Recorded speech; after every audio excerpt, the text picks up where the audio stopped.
Gawa tayong kilawing puso. Ito yung puso kasi malalaki yung pinakabulaklak niya. Gawin nating kilawin. Hiwain muna natin maliliit. Hiwain muna natin ganyan, maliliit.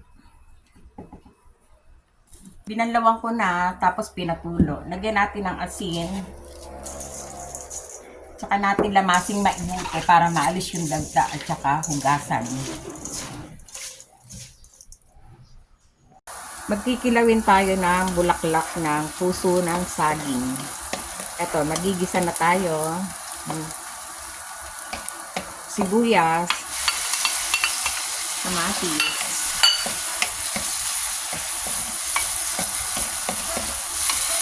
lutuin muna natin mabuti kamatis. Pagluto na yung kamatis, kung wala kayong hipon, pwede naman bagoong, konting bagoong.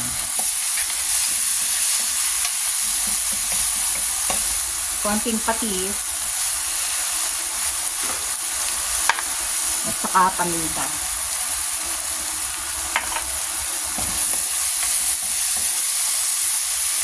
Lagay na natin yung bulaklak ng puso ng saging. Nalamas ko na yan.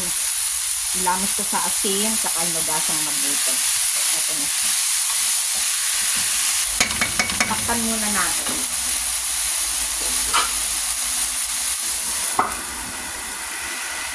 Lagyan natin ng konting suka.